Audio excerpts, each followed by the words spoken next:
Et et c'est Crime Story. Les rendez-vous d'Alfred Hitchcock racontés par Serge Sauvian. Aujourd'hui, Le regard qui accuse de Richard Hollis.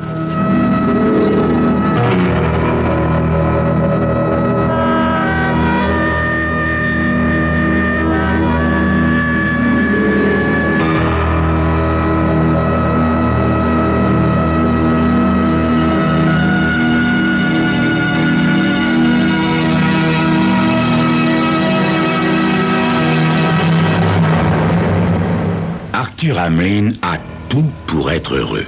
Tout. Enfin, presque. En effet, les bonnes fées de l'intelligence, du physique avenant et de la réussite professionnelle se sont à coup sûr penchées sur son berceau. À 35 ans, Arthur est à la tête d'une importante société immobilière qu'il espère bientôt coter en bourse. C'est dire. La seule pierre d'achoppement à un parfait bonheur est Margaret, son épouse. Il faut croire que le jour de sa naissance, la bonne fée de la réussite conjugale était absente. Quel dommage. Vous me direz qu'on ne peut pas tout avoir, n'est-ce pas? Mais Arthur Hamlin est précisément de ces hommes qui veulent tout, absolument tout. Et forcément de ces hommes qui ne contournent pas l'obstacle, mais qui l'élimine. Remarquez, il n'a pas le fond mauvais, Arthur. Non, non, non, non. Au début de leur mariage, n'a-t-il pas déployé des trésors de patience et de tendresse dans l'espoir d'améliorer les choses? En vain. Car ce fut plutôt des sorcières qui se penchèrent sur le berceau de Margaret. Vous me direz, pourquoi dès lors l'a-t-il épousée? Les mauvaises langues vous répondront que c'est la dot de Margaret qui permit à Arthur de lancer son affaire. Peut-être, oui. Encore que Arthur avait suffisamment de talent pour se lancer seul dans la vie. Bon, trêve de jérémiade. Après mûre réflexion, Arthur a décidé de changer les choses. Ce jour-là, à 12:10 exactement, il laisse sa voiture dans l'allée de la maison et entre discrètement dans le garage. Il est certain que personne ne l'a vu rentrer, car le lotissement est neuf et les voisins particulièrement rares. Les nerfs tendus à ombre, état rarissime chez lui, il entre directement dans la cuisine. Margaret, debout près de l'escalier du sous-sol, 2 corbeilles à linge à ses pieds, le regardent venir. C'est précisément ce à quoi il s'attend. Malgré la nouvelle machine à laver installée en bas, elle perdra immanquablement une journée entière à lambiner avec cette fichue lessive, alors que leurs moyens leur permettent d'engager une aide familiale. Elle est ainsi, Margaret, et hélas, elle ne changera jamais. Elle gémira sur tout le travail qui lui incombe et récitera une liste longue comme le bras de toutes les tâches dont il devrait, lui, Arthur, se charger en rentrant du travail. Une vraie caricature d'épouse, Margaret. Le sous-sol a besoin d'être nettoyé, grince-t-elle, son long visage se durcissant en un masque autoritaire. Je te l'ai dit et redit. Jamais, depuis leurs 9 ans de vie commune, il n'est revenu à la maison pour déjeuner. Et elle ne s'inquiète même pas de savoir si son arrivée impromptue est due à un malaise ou à un ennui quelconque. Non, seulement, le sous-sol a besoin d'un bon nettoyage. Elle se baisse, saisit les corbeilles de linge et se tourne vers les marches de l'escalier qui mène au sous-sol. Ah, à propos, il y a encore autre chose. Arthur n'attend pas pour apprendre de quelle autre chose il est question. Son plan est établi depuis plusieurs semaines et l'occasion rêvée se présente enfin. S'élançant brusquement en avant, il saisit son épouse par les épaules, ferme les yeux, respire un grand coup et la propulse dans le vide. Un petit cri, un choc sourd et le silence. Arthur ouvre les yeux et se penche dans la cage d'escalier. Margaret, étendue sur le sol cimenté, gît quelques marches plus bas, sur le dos. Le cou curieusement incliné sur le côté et l'une de ses jambes reposant bizarrement sur la dernière marche. Une des corbeilles à linge s'est renversée en répandant son contenu. Un drap recouvre partiellement son corps, comme un linceul. Un sentiment de satisfaction, de soulagement envahit Arthur. Enfin libre. Libre d'aller où bon lui semble, surtout au rendez-vous que les frères Harper lui ont donné pour déjeuner au Diamond Inn. Libre de signer avec eux le contrat qui l'enrichira davantage encore, car grâce à la double clause d'assurance vie de Margaret, il sera en mesure d'obtenir les 600 000 $ qu'il doit verser dans les 30 jours pour honorer sa transaction avec les frères Harper. Il ne lui reste plus qu'à monter dans sa voiture et filer au Diamond Hill. Ses pensées sont brusquement interrompues quand ses yeux captent un très léger mouvement au bas de l'escalier. Le cœur battant, il voit le pied de Margaret glissant lentement de la dernière marche sur le sol cimenté. La panique s'empare de lui. Serait-elle encore vivante? Seulement étourdie, peut-être paralysée, et l'accusant de tentative de meurtre? Mon Dieu, quelle horreur! Réprimant l'envie de fuir, il descend lentement l'escalier pour s'assurer qu'elle est bel et bien morte. Quand il se penche sur le corps inerte, il ne discerne aucun signe de vie. Au bord de la nausée, il se baisse et tend la main pour sentir un hypothétique battement de cœur. Les yeux de sa victime s'ouvrent soudainement et le foudroient d'un regard consumé d'une haine inouïe. Il saute en arrière en criant, mais les yeux ne le suivent pas et continuent à fixer dans le vide le même point de haine intense. Évitant tant bien que mal leur terrible accusation, il prend le pouls de Margaret. Nul. Absolument nul. Ouf. Il se gare dans le parking du Diamond Inn à 12h10 et constate avec plaisir qu'il est le premier au rendez-vous. Il pourra ainsi dire au frère Harper qu'il était là à midi tapant.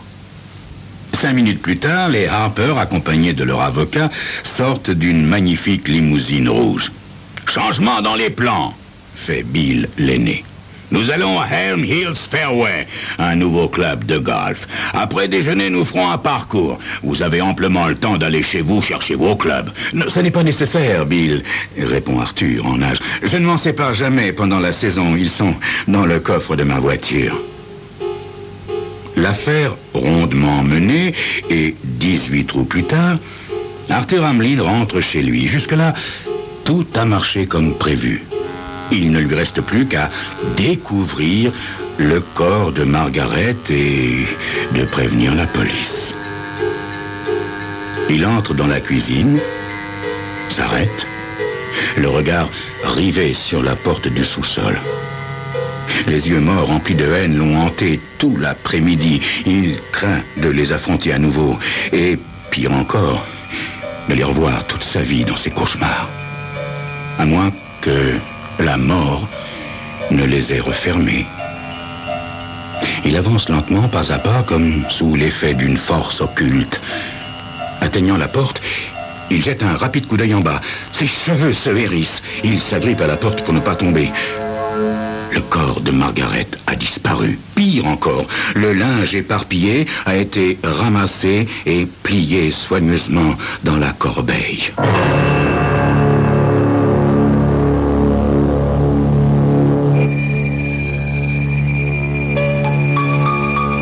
Quand un mort disparaît, les terreurs primitives refont vite surface.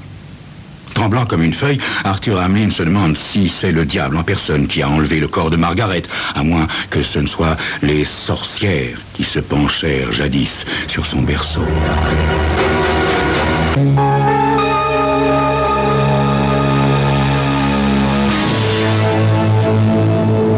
Au bas de l'escalier de la cave, en effet, le cadavre de Margaret n'est plus là. Il n'y a plus rien. Rien sinon la corbeille à linge. Oh, Arthur, où est le corps? Se dit-il pris d'incoercibles frissons. Il parcourt la maison dans un état proche de la folie. « Margaret !» appelle-t-il doucement, puis éperdument. « Margaret! Margaret !» Rien. Rien sinon un silence mortel. Il vacille jusqu'au salon et se laisse tomber dans le divan, le cerveau en ébullition. Aurait-elle été assommée par sa chute? Aurait-elle, par force de l'habitude, rangé le linge dans la corbeille avant d'appeler une ambulance? Serait-elle encore vivante? Mais où est-elle? Il vient de verser 650 000 $ de son avoir personnel au frère Harper.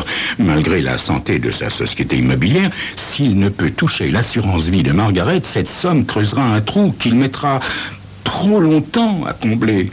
Beaucoup trop longtemps. Sans compter que, si elle est encore vivante, elle est peut-être invalide. Un vivant reproche qui le suivra jusqu'au bout. À moins qu'elle n'ait prévenu la police, l'accusant de tentative de meurtre. Peut-être même le cherche-t-on déjà pour l'arrêter. Ah, mon Dieu, mais pourquoi me suis-je contenté de sentir son pouls en effleurant la carotide? Bon sang, je n'ai jamais rien fait à moitié de toute ma chienne de vie. Pourquoi fallait-il que je bâcle l'unique meurtre que j'ai jamais commis? Pourquoi? Le carillon d'entrée retentit comme une réponse à ses questions. Il hésite une seconde, puis, lentement, trébuchant presque, il va ouvrir. Un homme de petite taille, brun, le visage buriné, le regarde calmement. « Lieutenant de police Henry Miller, puis-je entrer, monsieur Hamlin ?»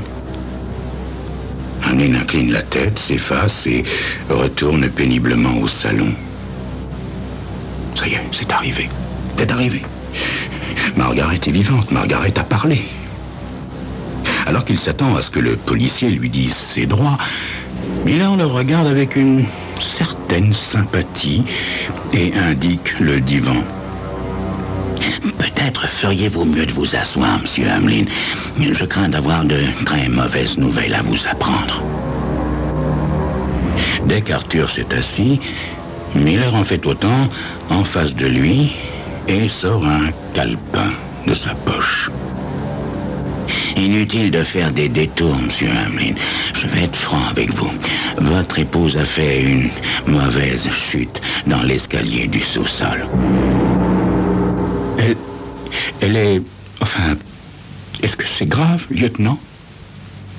C'est très grave, monsieur Hamlin, oui. Très grave.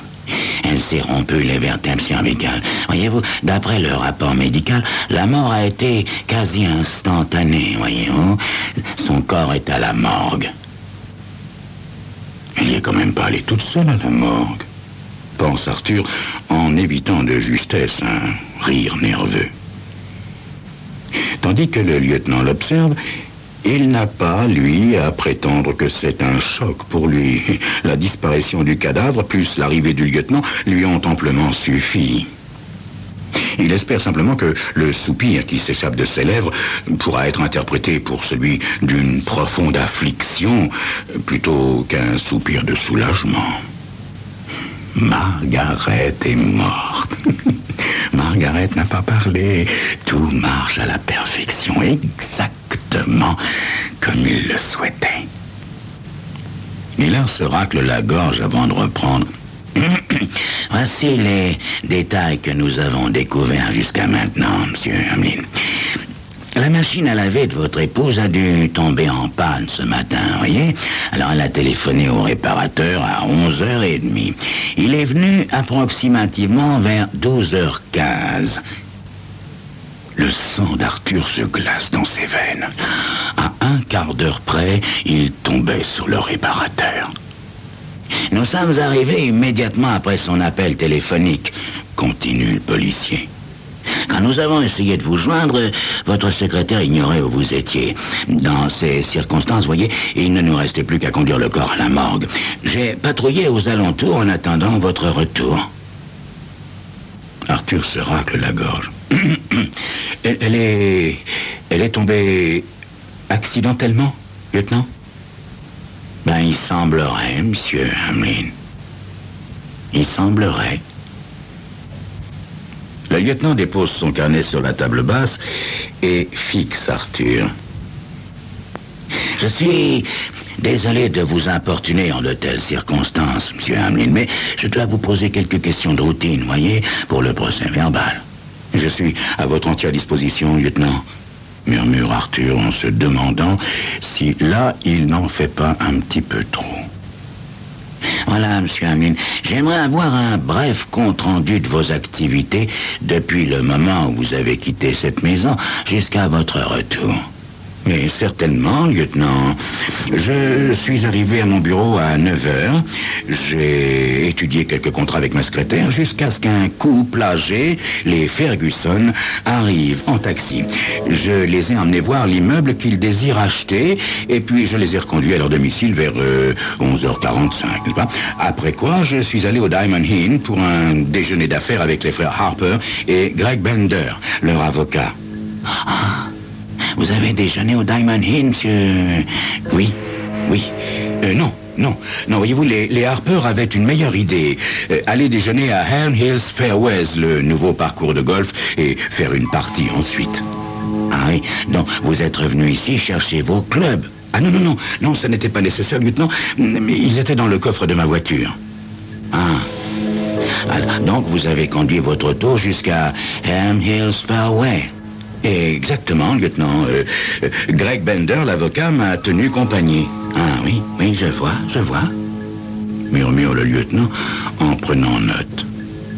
Donc, monsieur, le seul moment de la journée où vous étiez seul est quand vous avez quitté les Ferguson pour aller au Diamond Inn. C'est exact, lieutenant, oui. Une quinzaine de minutes de route de 11h45 à midi. Jusqu'ici, son alibi est en béton. Ce qui correspond au moment précis de la mort de votre épouse, monsieur Hamlin. Arthur sent la peur l'envahir. Écoutez, lieutenant, si vous pensez que... Non. Calmez-vous, monsieur Hamlin. Je ne vous accuse de rien. Non, j'essaie simplement d'établir tous les faits. Ah, une dernière question, monsieur Hamlin, s'il vous plaît. Votre épouse était-elle assurée sur la vie? Oui, lieutenant, oui. Nous avons chacun une police de 300 000 $ désignant le survivant comme bénéficiaire. Ah oui, c'est ça, oui. Y avait-il une clause de double indemnité, monsieur, vous voyez? Un double paiement en cas de mort accidentelle? Certainement, oui. Répond Arthur, comme s'il venait brusquement de s'en souvenir. Le lieutenant Miller réfléchit pendant un moment. Un très long moment. Vous pourriez avoir des difficultés à percevoir ce double paiement, monsieur Hamlin, dit-il enfin. Mais voyons, lieutenant, je pensais que... Vous avez dit que cette mort est accidentelle. Ah non, j'ai dit qu'elle semblait être accidentelle, monsieur Hamlin.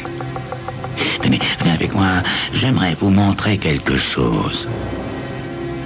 Le lieutenant Miller le précède dans l'escalier de la cave jusqu'au sous-sol. Voyez-vous, monsieur Hamlin, le corps de votre épouse a été découvert ici. Nous savons qu'elle portait une corbeille de linge car le contenu était répandu sur le sol et un des draps recouvrait son corps à moitié. Nous savons aussi que quelqu'un s'est approché d'elle peu après sa chute. Quelqu'un qui, pour une raison ou une autre, ne nous a pas prévenus de l'accident. Mais, lieutenant, je ne comprends pas.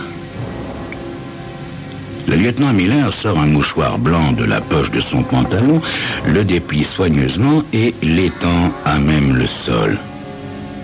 Heureusement pour vous, monsieur Hamlin, votre sous-sol n'a pas été nettoyé depuis très longtemps. Mais la poussière accumulée s'est collée au talon de caoutchouc d'une chaussure, laissant une empreinte parfaite sur un des draps que nous avons emportés au commissariat. Maintenant, Monsieur Hamlin, veuillez, s'il vous plaît, poser le talon de votre chaussure droite soigneusement sur ce mouchoir. Non, c'est juste pour le procès verbal, vous voyez? Le visage d'Arthur Hamlin devient aussi pâle que le drap sur lequel il a malencontreusement marché quand il a sauté en arrière pour éviter le regard terrifiant, terriblement accusateur de Margaret.